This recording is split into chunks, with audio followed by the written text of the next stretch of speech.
Dans la paracha,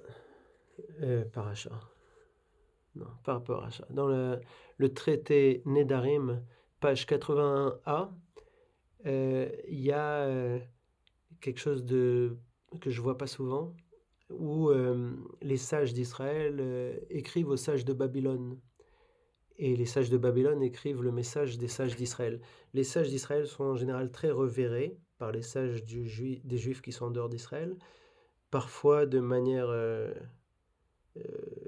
non méritée. C'est déjà arrivé que beaucoup de très mauvais rabbins se trouvent en Israël et ils ont un respect qui n'est pas du tout mérité de la part des autres rabbins du monde.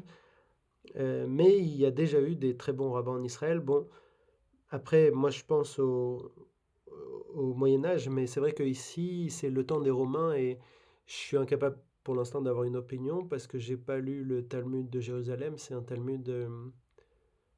déjà, le Talmud de Babylone est très long, donc comme il n'est pas complet, je ne l'ai pas étudié.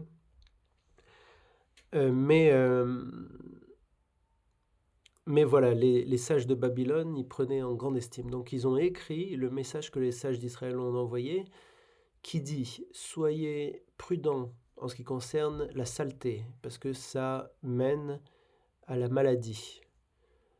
Soyez prudents d'apprendre la Torah en compagnie d'autres personnes. Tiens, ce message c'est pour moi, parce que j'apprends toujours tout seul, plutôt que de l'étudier seul.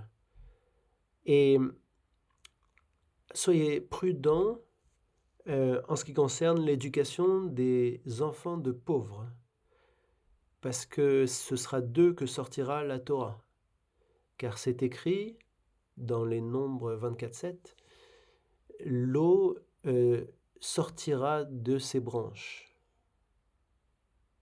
Donc le commentaire, ça veut dire que des pauvres, c'est-à-dire les midaliav, c'est les branches, midalim, euh, euh, Torah. L'eau, c'est souvent un symbole pour la Torah. C'est très souvent, c'était le cas aussi pour Joseph quand quand il a été mis dans le puits et que des serpents sont rentrés. Il y a un commentaire qui montre que l'eau de ce puits, c'est justement la Torah. Donc, et d'ailleurs, de là, il y a ce proverbe que beaucoup de religieux disent, c'est quand il n'y a pas d'eau, quand il n'y a pas de Torah, il y a des serpents. Ça vient de l'histoire de Joseph. Bref, ici, la Torah sort des branches, c'est-à-dire que l'eau sort des branches, c'est-à-dire que la Torah sort des pauvres. Les pauvres sont comparés à des branches.